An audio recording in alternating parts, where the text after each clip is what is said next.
Hello all and welcome to episode 81 of the 3 for 1 Sky Fantasy Podcast by fantasyfootballhub.co.uk. My name is Fergi and I'm joined as usual today by my co-host Paul McAnulty. Paul, I was going to say how was your Sky weekend? Firstly, you did a bit of a travel of Britain on the weekend first. How was your weekend in general? Are you sober? Yeah, I'm feeling okay. I didn't drink too much yesterday. It was more a heavy day on Saturday down at your neck of the woods. I was in Cardiff for a few hours during the day and then out in Bristol at night. So you get spanked by the Swans. I bet it was lively at the Cardiff pubs then, was it? Yeah, it was a bit spicy. A bit spicy, indeed. How was your Sky weekend, Paul? Pretty average. I think I have dropped down a little bit. It's now 62nd overall. Although you've updated it and checked before I've 61st, mate. Yeah. 61st. I used one transfer. I brought in Son. It was weird yesterday. Like having Son, his ownership, I thought would have went quite high because when he scored the goal, my rank went up one place, and I'm thinking most people will be captaining Kane. Son's ownership was 20% before yesterday's games, and I looked this morning, and his ownership's only 35%. Wow. And it must be Sky should introduce showing you what the top 100 ownership is, because I imagine it'll be much higher than that in the top 100 than it is in the top 1,000. We'll speak to Frank, is it, and see what we can do there. Oh, I think it'd need to be from Sky because the teams are hidden unless you were guessing ownership. Right. The pretty poor weekend. I was quite happy that Trent didn't play because I took a risk and took him out pre-international break, but no Liverpool defence. I'm looking at my team and I've wondered how I've ended up with what I've got because I kind of touched on it last week, but you can't laugh, Paul. But I'm fine for this week. I got a couple of players this evening. I'll bring in Pope on Wednesday.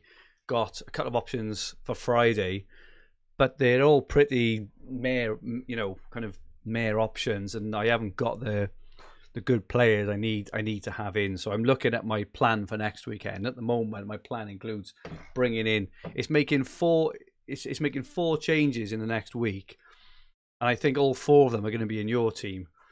And are very, very highly owned. So a bit of a lesson there maybe about trying to be too clever in terms of captaincy and extra games at times, because it doesn't always pay off. So I've even been looking at how I can do it, and I might have to bring in Ramsey, who was my big tip on Overhaul, which I didn't do myself. And these things where you think even at Overhaul, I know he scored the brace the week or two after Overhaul, but at Overhaul, Ramsey himself probably wasn't like a sexy pick, was he? But I've got to keep in my mind what he does for the rest of the team. I think you mentioned it a few times.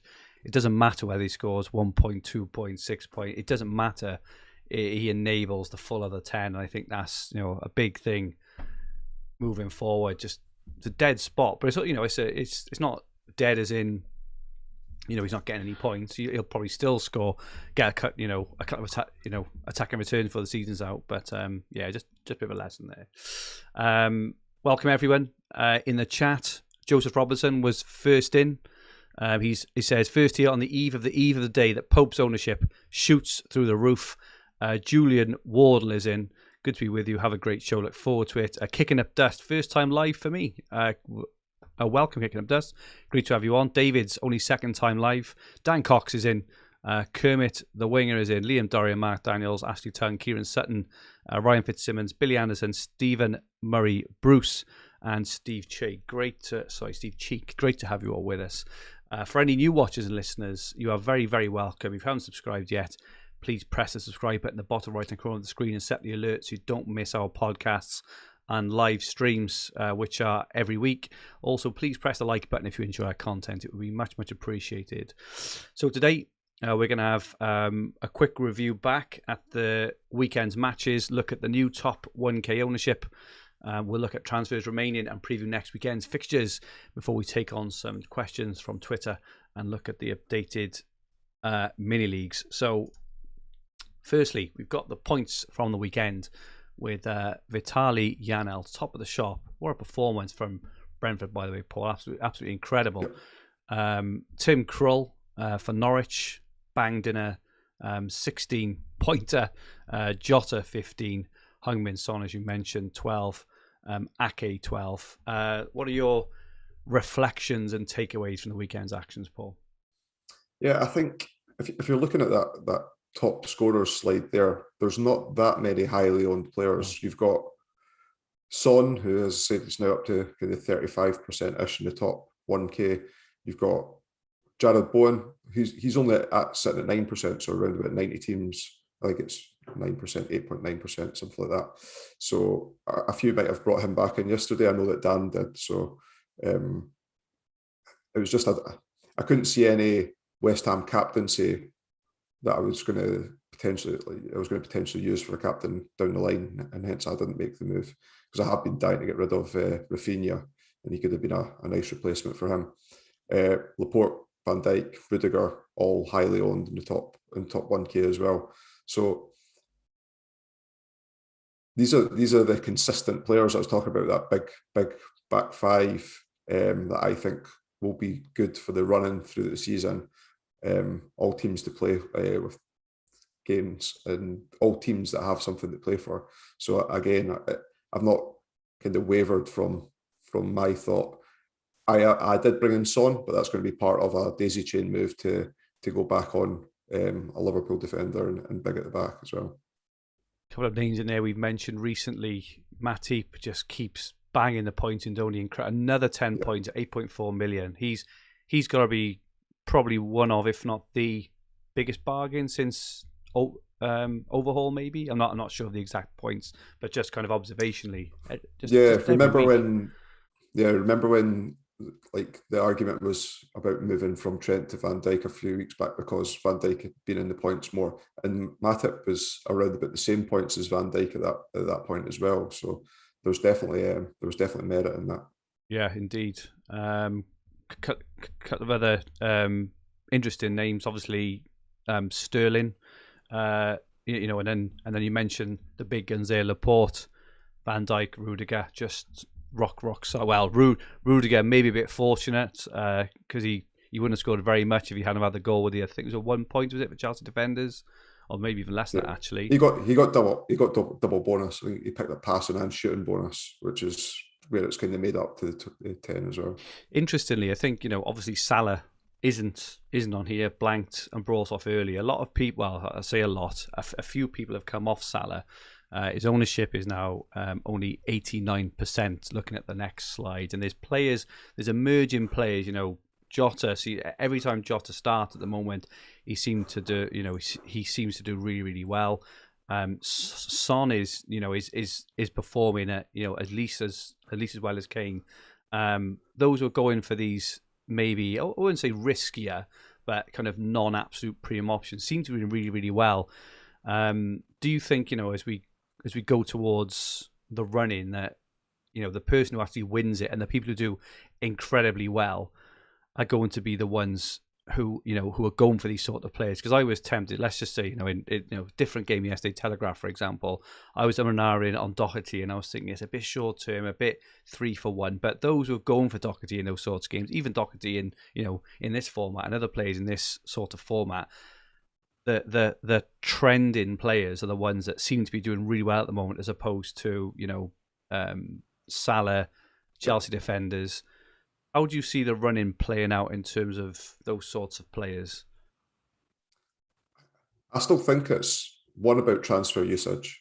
So I still think there's a temptation if you've got too many transfers, then you might make moves to pick off single day captaincies that aren't going to return particularly much. Like the Wolves, I know a lot of people moved on to Wolves players versus Leeds when perhaps like Kilman didn't play, and we're picking up players there. And obviously I know Neves got injured, but Wolves, other than Johnny, who's scored in both games, there's not really been any other Wolves player that's got what you would expect to have returned over that period of time. Now I know they've got the game, the captaincy game against Newcastle coming up as well, but I think it's I spoke a bit about my strategy that I'm trying to play till the end of the season, in terms of rotating the big hitting defenders and also with a splattering of, I brought in Son yesterday. His home forms looked fantastic. Yeah. I didn't want to miss out on kind of 4 really good fixtures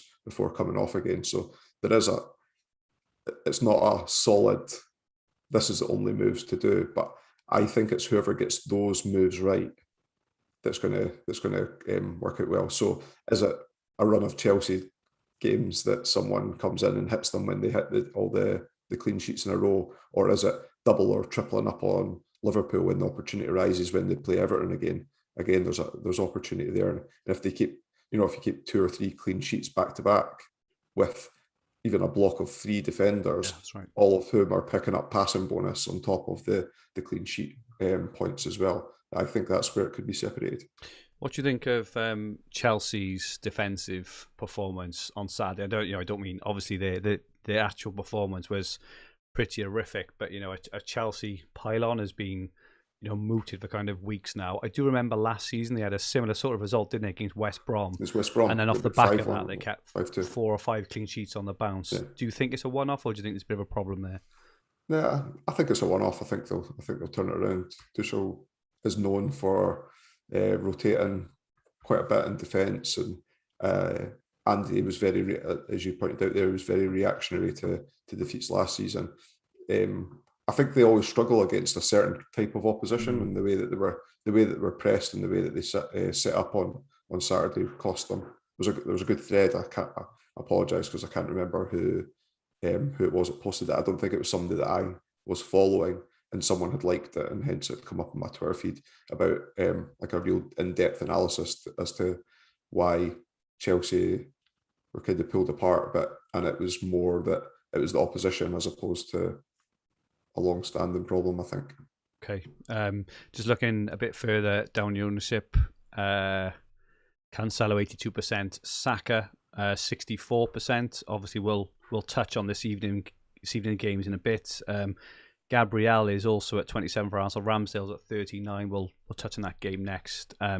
Laporte 54. Jacob Ramsey going up to 52. The ultimate enabler there. Jacob Ramsey. Van Dijk 50. Rudiger climbing to 47. Kilman is still in 41, but probably expect that to reduce after Friday, I would guess. Yep. Lack of games, and not even sure anymore if he's gonna start every game. I noticed they rested Saiss on the weekend, so definitely rotating those centre backs there, aren't they? Rafinha still in 40% of teams. Didn't get the assist in Sky on the weekend, did he? He did in FPL, and any game which does it on Opta Stats, but didn't for Sky. Heung-min Son, as you said, 35. Trent 27. Coutinho 26. Kulusevski instantly up to 26. I'm on him. I sometimes make this mistake. I say a mistake. I don't know if it's a mistake or not, but I kind of look to sometimes pro rata points against price, and obviously Son scored 12. Kulusevski only scored 5. It's a couple of million difference, but Son is clearly the better option in this format, whereas we touched on it earlier in Telegraph. Son scored 10, Kulusevski scored 6. So I think maybe get a bit thing by value and how cheap a player is as to his points rather than going for the better picks. You were unlucky not to pick up tackle bonus as well. He was on 3 before he got subbed in the 76th minute, I think. I still think he's a really good option moving forward, but I think probably, in all fairness, and yes, it was probably the time to do it. Kane, Son, and Kulusevski it's hard to go wrong there because he's so cheap. He's 8 million, but he's returning nearly every game he plays, which for 8 million, guaranteed starter, playing incredibly well. Could have had more returns yesterday as well. I think he's good value.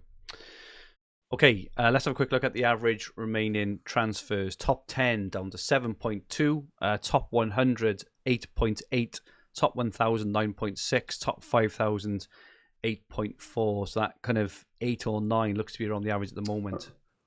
That 8.8 in the top 100, I genuinely think that took a massive hit yesterday, and you wouldn't be able to predict that or come to that conclusion by looking at overall ownership, because as I say, Son's ownership jumped from 20 to 35. But with me moving up one place when Son scored and me owning him, that 5 points caught me one place, makes me think that a lot of people in the top 100 brought in Son yesterday or already owned them. Yeah. In terms of people, so I think I'm on 10, but I'm going to be below the average this time next week when I switch my team up a little bit. In terms of what you think about the overall sort of winner now. What's your boundaries in terms of rank and transfer sort of ratio for you think someone could actually go and win it now? Do you think? I had a look at the fixtures again this morning, and I kept finding myself clicking along, thinking, "Oh, it must be the next set of fixtures is the last games." There's still a lot to play for, and in the WhatsApp group, I made this point yesterday that I felt there was maybe a lot of talk of luxury moves getting made. That whilst Bowen did return 10 points immediately, I just felt unless you had like a well above average transfer count, that there's going to be, again, I maintain that there's going to be these opportunities that you don't want to miss out on coming in the run-in. And that's including that's barring any big injuries. That like there hasn't been any kind of injuries for high-profile players. Maybe Trent has, because you've seen his ownership drop down to nearly 30% from where it was in the 75, 80 before. I think I was planning on going to Van Dijk, and I still might, but I when the fixtures switch back for Liverpool in a couple of weeks' time, I'm thinking like I'm kind of budget bound at the moment because I don't have Ramsey. I could just go to Matip, I suppose, to cover Van Dijk. I suppose obviously he probably won't cover him because I expect Van Dijk to play every single game, whereas Matip may miss the odd one. But a double up there, if you've doubled up on those since overhaul, you have had an absolute storm and very, very well played, because there's players like Matip and even those who went for Laporte. No, he was an obvious. I think if you kept the Man City double up, that was almost like a slight differential. Like if you add the two ownerships together. Yeah, no, very well played, anyone who did that. Because he has been injury prone in the past, but this season he seems to just almost like Antonio, I suppose. We just expect them to kind of break down any minute, and they just haven't. They just kept on going, haven't they? So the good thing with that hop on spot, again, if people have been moving off Liverpool defenders to say Son, obviously your budget's tied in, so you know that whatever moves that you make, you're going to retain the value needed to pick up like the premium Liverpool defender. And I'm thinking that if you went into that Everton game, you'll see the starting lineup, and if Matip didn't play, then you could still get one of the bigger guns. Good shout indeed. Okay, let's have a look at the fixtures, the remaining fixtures for this game week. Obviously, this evening, Crystal Palace versus Arsenal. Probably, is a quite high ownership for a lot of Arsenal players. They've got a lot of fixtures left. They're in form. Doubt many will have to bring in a player this evening unless there's some kind of last minute issue. It looks like Ramsdale is going to be fit now, in terms of he trained on the weekend, which was confirmed by Arsenal. People will be holding on to Gallagher. What are your thoughts if you had Ramsdale and Saka, just as an example, who were the two highest owned players for Arsenal? Who would be your pick this evening, Paul? I think Saka. I fancy Crystal Palace to score tonight, probably because I've got double Arsenal defence, but no, I always play the ownership. Saka's in form as well. He has picked up other types of bonus in the past. So got tackle bonus a couple of weeks ago. He's had shooting bonus as well. So there is different. Seems like he's got different avenues to pick up points. So you'll be going Saka over Gabriel as well then? Yeah, I think Crystal Palace retained the ball relatively well, and remember earlier on the season when Gehi and Anderson were picking up passing. So I don't think that Gabriel's nailed for passing bonus. And for that reason, I'm going to think I've already got the double defence. So if they keep a clean sheet, I get 2 clean sheets, which is the same as captaining a singly owned defender. But yeah, I think Saka will be the clear-cut captaincy choice for those that own him. Burnley versus Everton on Wednesday, the much-awaited potential relegation decider. So Pope's at 15.4% What's your guess? Like just now, Yeah. top 1,000. What's your Was this for guess Thursday morning then, right? Yeah, yeah. I don't think it'll be as high as you like. I don't think it'll be as high as you think. Sorry, I think you've mooted like 90% before. I No, can't see that. so SAS ownership is 22 or Yeah, 23%, exactly. and I can't see, unless you already owned a Wolves or Newcastle player Chris that you were Wood, comfortable. great Yeah. pick. Unless you owned a player that you were comfortable captain and oversat, I can't Yeah. see people making the Satpop move necessarily. But so therefore, I'll always ring fence that 22% off. So you're going for 78%? But I still think like 65. I still think like 65%. I think Yeah. like everyone I know that doesn't own Sa and has that problem is making that move. Yeah. I think I'll go for 69%. I think I'll go for. I tell you what. Let's do it now, live on stream. As a bit of a thank you for those who are joining us. We will give away a Fantasy Football Hub mug. If you can guess what the ownership will be, you have to get it right though. In terms of it, not decimal point, but it'll have to be like a round number. So if anyone can guess the round number of Pope's ownership come Thursday morning, we will give away a Fantasy Football Hub mug. So get your guesses in the chat now. So you're going for 65, Paul, did you say? Sorry. Yeah. Yeah. I'll go for 69. I think it'll be like really high. I do too. I think it will be high. Okay, let's look ahead to next week's matches. Newcastle versus Wolves. We did have a question off Jake P. Any thoughts on Gabriel in for Kilman this evening? Is a 5-for-1 apparently. And Steve has answered, Jake, as long as you have cover for Friday's single game, Newcastle versus Wolves, which he says he has got cover for it. If you've got cover, then yeah, I think that's a good move. I think it's a good move because Kilman's also not guaranteed to start as he is the problem, whereas Gabriel is. I almost moved, so I could have done Kilman to Bowen, and that's what I had thought a little bit about yesterday, but I ended up holding off. Okay, Newcastle and Wolves then, Paul. Lots of people on Kilman. I suppose the first question is, what if Kilman doesn't start? Yeah, I wouldn't leave. I'm not going to be with. I'm in that exact spot, and I wouldn't be making a transfer. I was in that spot when it was Wolves versus Leeds as well, and Rafinha was out. Okay. In terms of the best captaincy, I would say Sa. I think. Yeah. If I could choose any player to bring in that was a free hit, if you like, for that game, it would be Sa. Not Wood. Not Wood. I'm desperate. I need any kind of reassurance. Okay, Saturday, 9th of April, Everton versus Man United. Get to see the light. Interesting, Ronaldo didn't play. I don't know if he'll be fit this weekend. Watford against Leeds could be Rafinha's final game. Well, I say that.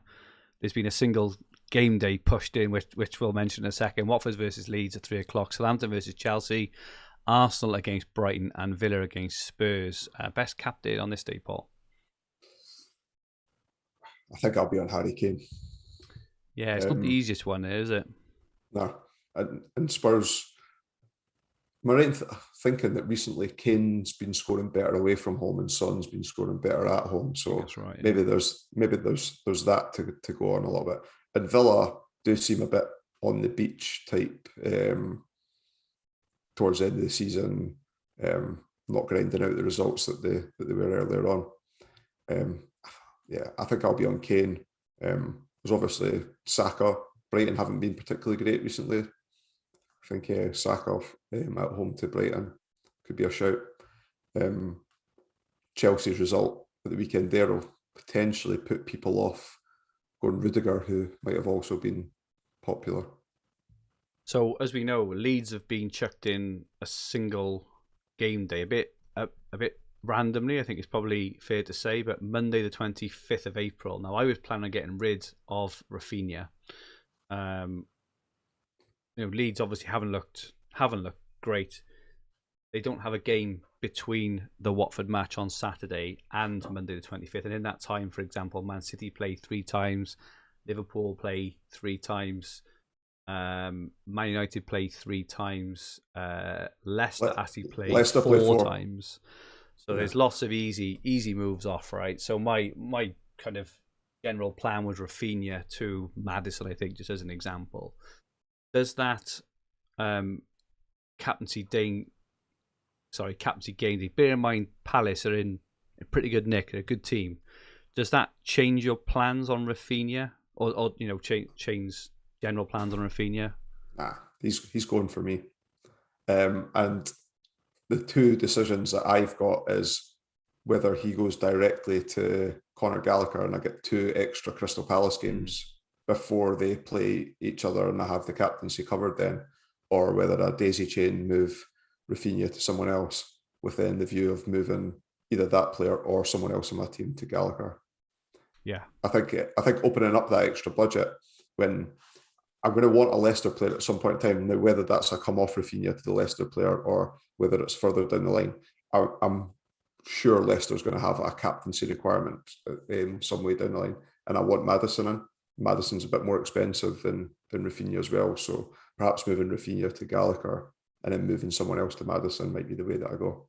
Gallagher's fixtures are pretty decent as well, aren't they? They go Leicester, Newcastle, Leeds, Southampton, Watford. Awesome next 5. They've even Villa, and then they finish with United. So it's not a bad run either. It's not just forcing it for forcing its sake, is it? It's pretty good attacking fixtures in there, I think. He's been a handy Sky asset all season at a modest price. Agree. Looks good there. Sorry, I'm on graph one there. Telegraph fixture great. Yeah, awesome stuff. I think Kane captain for me as well there, as it stands. Agree with you, he'd be the highest owned as well, wouldn't he?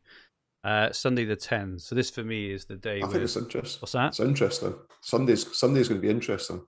It is. Norwich and Burnley. So Pope's ownership, as we say, will be through the roof. Leicester and Palace. We talked about maybe bringing Gallagher, maybe bringing in Maddison, etc. We get to see the lineups for both those games. We also get to see the lineups for Brentford, West Ham. So those who moved early on Bowen, for example, May there. We don't get to see the lineups for City and Liverpool. Obviously, we can probably fairly speculate that they're both going to play their strongest teams, since it's a title decider. Firstly, how do you see that game going, Paul? Because it's either got 0-0, 1-1, 3-3, or 4-1 either way, written all over it, if that makes sense. In other words, it's incredibly hard to work out what's going to happen, I think. I'll go 0-0. Are you going for the 0-0, are you? Yeah, I think it's a game that neither team will want to lose. Yeah.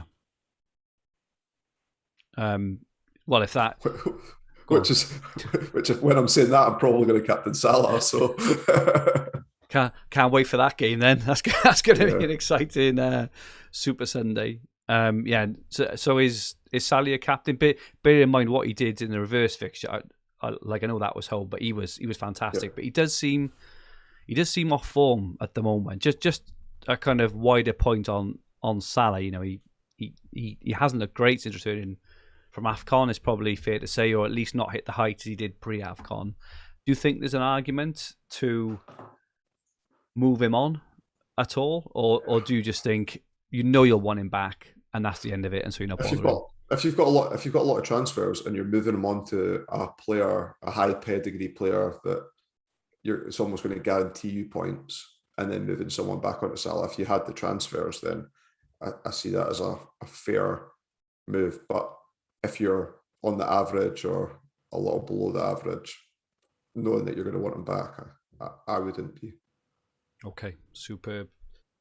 Thank you, Paul. Let's have a look through a few of the questions we have had in. Thank you so much for everyone who sends in questions. Julian Wardle. Plan has always been to migrate back to 5 defenders. The former Son has delayed that. Do you think he's a keep for the large part, or make that premium defender switch in the near future? Spurs' form and fixtures still pretty good moving forward. Spurs. So just looking at Spurs against Liverpool's defence. So Spurs away to Villa on Saturday and home to Brighton the following day, in which time obviously Liverpool are just away to City, so that's definitely a hold there, I would guess, Paul. After that, then Liverpool are home to United on the Tuesday, where Spurs don't play till the following Saturday, and then Everton. So there's like a 2-for-1 the other way then. So there's, I think for me, it's either the home to United game or the home to Everton game the following Sunday are the two obvious entry spots for me on there. I had mentioned earlier on the pod that you'd see the Liverpool Everton lineups, and that's not the case. So could have raised that from the live feed, Fergi. Oh yeah. My original plan was when I made the Son move yesterday was to reverse it or move on to Van Dijk on Sunday the 24th, and I think that will still be the case for me. I think so, because even looking against United have got nothing to lose, right? They have to try and win every game. So even if they lose the game 3-1, is that, there's a conceding, isn't there? And United, don't think they're just gonna sit off either. So obviously Liverpool at the moment are streets ahead of United, but just scoring that one goal. I think I'd prefer Son against away to Brentford, in all honesty, there. As a 1-to-1, and also, as we've seen all season, Paul, and we say it time and again, that extra few days of information could be an injury comes off. Say Kane gets injured, just as an example, it means you can keep Son and move Kane onto Van Dijk or whatever it is. So those extra few days of information are so key, aren't they? So I think I would do that. Yeah. I'm always on the if in doubt. If you're thinking about making a transfer, if in doubt, hold has always served me well. Also, we're close. If you own Sarr, Kilman and Gordon is benched again on Wednesday, would you make Sarr to Pope and hope that Kilman starts on Friday? Interesting one there. Question.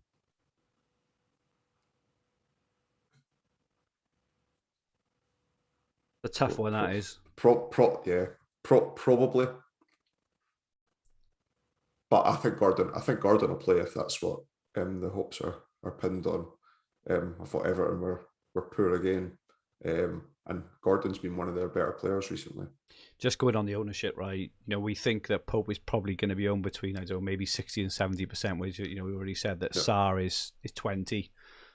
And if you haven't got Kilman, you've already said there's loads got like Kilman's is like 65%. 40%. Oh, was it 40? Is it? I think so. I thought it was more. Regardless, if Kilman doesn't play, there's not going to be many moving on to another Newcastle Wolves defender, is there? So I think it's the right move. If you just want to kind of maintain rank and move forward, you risk a big drop. If Pope bangs in a 10 or 12 pointer on Wednesday, that's hard to recover from, I think, in it at the stage of the season. Darren S. Do you find it hard to stick to your plan of transfers when you see and hear people making moves around you? I think that's the one thing that I'm probably one of my best assets is that I stick to my plan unless I can think of multiple reasons why to make the move. Then I try and block out the noise, whether come off Twitter like for the day or or don't log into the WhatsApp messages or something like that. But yeah, I'm always been one to, this is my plan. If I get a little bit of information, I see a lineup, it's not because other people are doing the move that I would do it. It's that I see the opportunity of, the person's not in the squad, they might have COVID or it might be a long-term injury now, and their replacements playing. Go back to a couple of seasons back that Aguero, Jesus, when they were rotating, and Jesus wasn't in the squad against Newcastle, and Aguero was starting. I was like, there's an opportunity to take that. So, but that's not people making moves around you, is it? It's just an opportunity which right. you've sensed. Yeah, that's right. So I'm pretty good at blocking out the kind of noise around me, I think. What about you? Yeah, I think that if you... I'm better now. I'm better now than I was a couple of seasons ago. But I also think, you spend, let's just say roughly, the engaged fantasy manager, it's probably fair to say, spends between 1 hour and 6 hours a day, maybe, kind of thinking about their team, thinking about my moves, making very intricate plans, thinking of every little detail, thinking of all the scenarios, all the what ifs. Now, when I sometimes get tempted by a last minute move because I see it's popular, I think I try and balance it with, well, I've just put, say, 30 hours into this week of plotting my team. What has changed in the last 5 minutes? Nothing. If something has changed fundamentally, like as you say, a starting player or a whatever, you have to make a last minute decision. That's very, very different. But fundamentally, if nothing's changed other than other people are doing a move that you hadn't thought about. Think, well, why hadn't I? You if you're engaged, you will have looked at the fixtures, you will have looked at the whatever it is, 3, 4, and 4. You will have looked at the captaincies needed and made probably made a very sensible decision based on what you know. That's what I try and do now. When I see it, yes, obviously everyone jumped on Son yesterday, but I made my bed with Kulusevski. Now I thought that Son was probably a better option, but didn't go for him. It's very, very easy to. And if you do that, that's where you see your transfers dwindling away, right? Sometimes if you make your bed, you make your thing, you just got to lie in it. And, obviously Son outscored Kulusevski yesterday by 7 points, which isn't the end of the world, right? I've got a transfer in the bank and still a very good attacking Spurs player there as well. So that's why I don't let it get to me really. But if you've planned, then you're fine. In terms of if you haven't planned and then it's being done around you, that's when it's panic a little bit. Martin Beasley said 6 hours a day. Blimey. I think a lot of players, and probably yourself, Martin, I don't know if you do, but if you just think, I don't mean planning with spreadsheets. I just mean thinking about it somewhere in your head. How many hours a day do you think about fantasy, Paul? Probably about 3 or 4 hours a day. Oh, not 6. I used to do it on the hour commute to work. Like before when I was the hour back, then I guess we play or you and I play like 4, 5, 6 formats of the game as well. This is why it probably takes like 4, 5, 6 hours a day, yeah. Because every move you have to try or every player, you've got to put that player's place in that format and that formation and that price point and that whatever else. It does take a bit more time, doesn't it? Yeah. Interesting stuff. Good question. Sam says, I took out Salah for Kane. What do I do now? Interesting one there. I think you're fine for a while. I think you're definitely fine until that Tuesday the 19th captaincy. In which time when Spurs play twice before then anyway, I think you're fine. You can either just like shift it back if you want, or there may be a daisy chain, or just anything that you're doing with moves and the rest of your team. I would consider the budget that you're freeing up, so that then if you want to keep Kane when the time comes that you want Salah back, then you don't necessarily need to move Kane on. Like you might have freed up enough budget elsewhere. Yeah. So good daisy chain as well, right?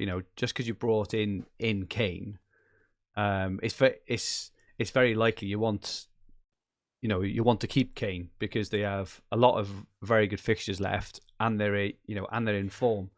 Spurs remain in fixtures after that game. Bear in mind they got that Arsenal game to go in as well.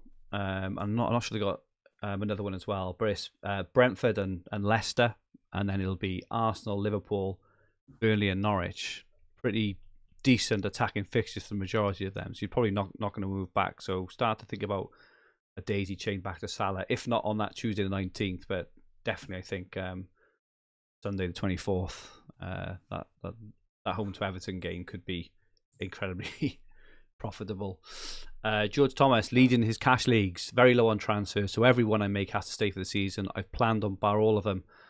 I've planned all bar one of them, and I have 9.2 left for the last, which can be any position. Without seeing the May fixtures yet, going to be your top 3 candidates right now for 9.2 million. Do you want to give a couple of candidates in there? We haven't got his team, but I think for me, Rudiger, Maddison's 8.8. Yeah.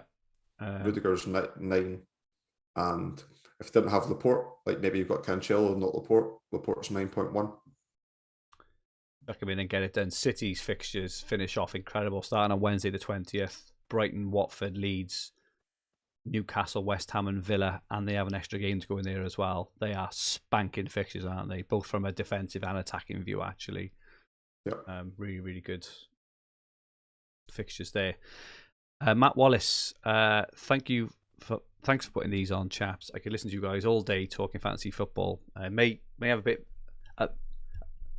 bit more next season. You never know. Any recommendations with his team? 8 transfers to go, 2.6 million in the bank.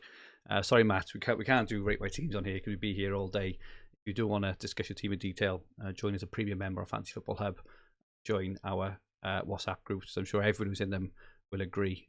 It's an absolute godsend. Ben SkyFF, how much patience do you have left for the Chelsea defence? I think one of them will be off to City or Liverpool if they concede again versus Southampton. Touched on this earlier. What do you think of a move to a City or Liverpool defender?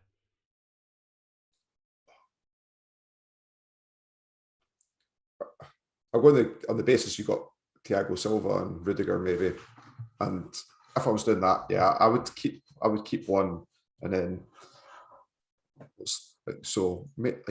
because Liverpool play City this week, what's the opportunity the following week? Or Chelsea don't play Arsenal till the Wednesday, is it? That's right. I think I'd leave. Yeah, I think I'd leave it. Yeah, I think I'm erring more towards City defence now than Chelsea. The fixtures are awesome, and even Chelsea's, they play Arsenal at home, then they play West Ham. After that, the final 4 or 5 are really good, but Arsenal and West Ham could definitely score, right?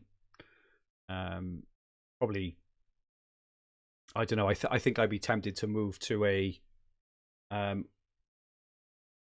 either a City defender against when they play Watford on the 23rd. I think that'd be my move.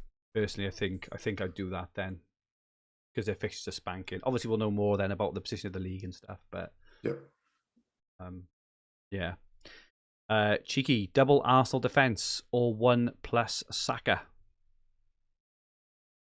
I'd go 1. I'd go Saka +1 if it was one or the other.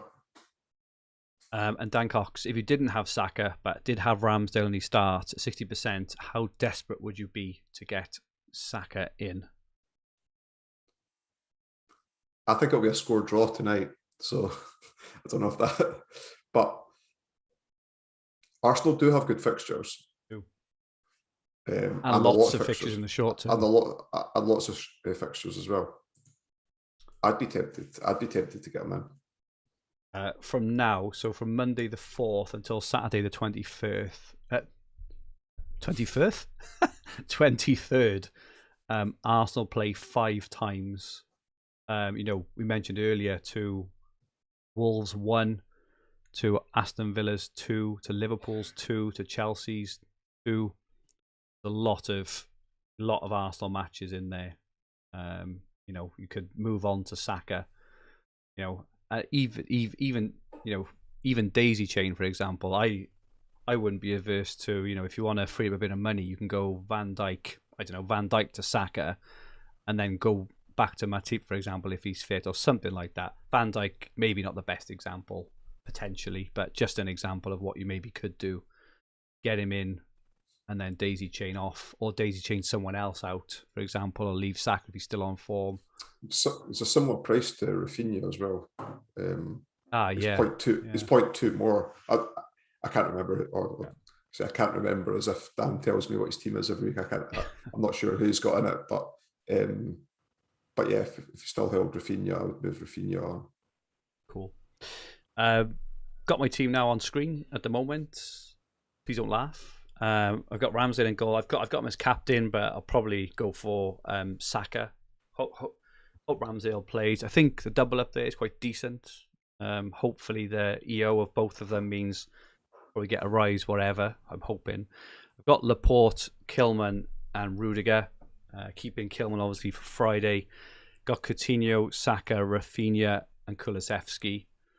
and then Salah, Kane, and Wood. So I hope Kilman doesn't start on Friday, because if Wood can So you can get 4 points. So you get 4 points on. If Wood can just score one fucking goal, then I think it was a worthwhile transfer if he scores one goal on Friday, and Kilman doesn't play. That could be like an 18-pointer, for example, or a 16-point, which would then make the transfer worthwhile, I think, and go into the weekend. But on the weekend, then Wood will definitely be going. Kilman will definitely be going. Rafinha will definitely be going. I just have to work and Ramsdale to Pope midweek. Stop smirking, Paul. You'll need to get on the blower and get the extra 10 transfers that you need. I know. So I'll be making 4 transfers in the next 6 days. And trying to have a bit of a reshuffle there. I haven't really thought. I do like your Gallagher shout. Because I think I've got enough. I think I got enough for him. And then get back to Cancelo. I can't remember that. Oh, and maybe Maddison. I can have to work it out. I've got some money in the bank. I've got like 3 million odd in the bank. I think I can do Kilman, Rafinha, and Wood to Cancelo, Gallagher, and Maddison, which I think would be decent. I think that's I'd still be on a 3. I don't know. I'd be on a 3-5-2 there. So you're holding Coutinho as well. I think so, because as I said at Overhaul, he's a bit of a talent, a bit of a superstar. He will have the odd twos, but they do have short term. They haven't got. Sure. Go on, you Coutinho go. defines that to Hall to exactly. Hall to Dunne. But their 2 fixtures after Spurs. Well, they're 4 fixtures, and they got another one to go in as well.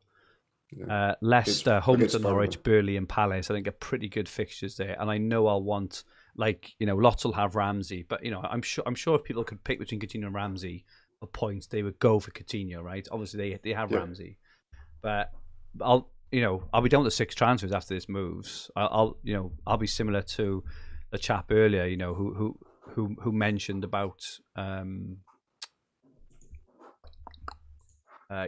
making every transfer count.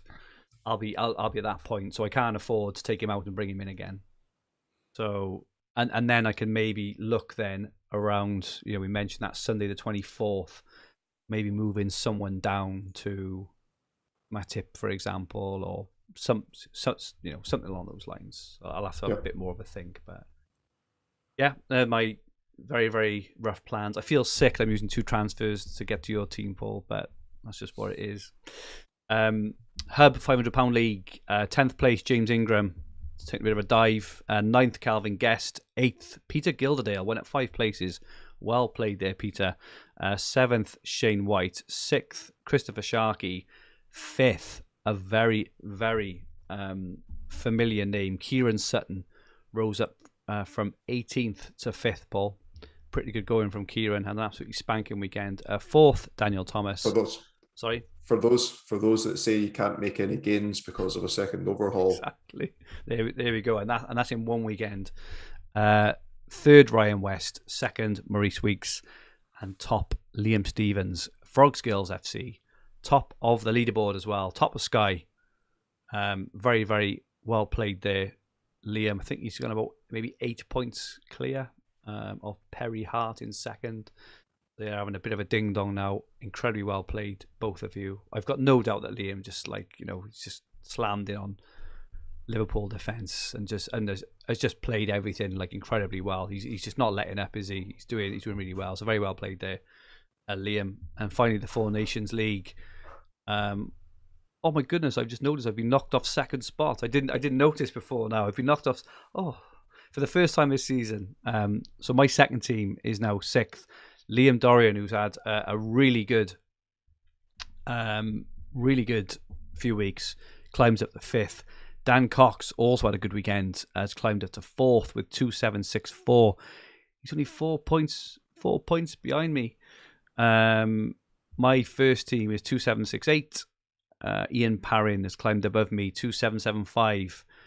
He's only 40 points behind you now, Paul. So Paul McAnulty still leading the way, but the English boys are chasing you down, Paul. You're gonna have to do your best Mel Gibson impression to fight him off and claim the prize. Probably fair to say, I don't know, maybe fair to say that me and Liam may be out of it now. I don't know how many transfers Liam's got left. Kieran Sutton says, cheers lads, Son captain did the job. Very, very well played there, Kieran. And Martin says, if Wood and Kilman both play, who will you captain? Fergie, I will captain Kilman and just take I'll take Wood's 2-pointer as a little bit of a bonus there. But yeah, I'm not going to go against Kilman with Wood, because then if Kilman, as is probably likely if he starts, bangs in a 9 or 10 pointer, Wood with his 2, then there's been really no point in holding on to Kilman, is there? So I will do that. And that is it from us for this week. Thank you so much for all those watching and listening. Your continued support, as usual, is much, much appreciated. And thank you so much, Paul, for all your brilliant insights, question answering, and thoughts. Where can people find you, Paul? On Twitter at Paul McAnulty1, MCANULTY. And if anyone's got any questions or anything like that, I'm happy to DM me or whatever. My Twitter handle is at FFH_Fergie. We do need to start thinking about Paul arranging some kind of big summer meetup. We tried to do it last year, but COVID struck, didn't it? But we are going to have to try and arrange some kind of central Sky meetup in the summer, because it would be absolutely great to met a few of the Bristol meetups, but it would be great to get everyone together if we can, just to have a beer and a chat in the summer. Maybe it would be absolutely fantastic. This podcast and video will be on the Fantasy Football Hub Sky and TFF YouTube channel, and also available on all major podcast platforms. If you liked what you watched, please press the like button. Remember to subscribe in the bottom right hand corner of the screen. If you enjoyed your listen, please rate the podcast, drop us 5 stars, and leave some comments. Our handles on Twitter, Instagram, and TikTok are at FFH_HQ, and our podcast Twitter handle is at FFH_Sky. So please follow and feel free to ask any questions. Our website is fantasyfootballhub.co.uk, where you will find everything you need for fantasy football, all under one roof, including player comparison tools, the fixture ticker, Opta-stats, top player team reveals, and much, much more. For those of you who play Telegraph Fantasy Football, we did a podcast Friday, which is on this channel. It's a bumper. It's a 3-hour one. It's the final one of the season, and we tipped up the Spurs boys. So congratulations for those who went for Doherty or Son or wherever yesterday in Telegraph. That worked out really well for you. We'll be back next week, looking ahead to Sky Game Week 36. Stay safe and goodbye for now.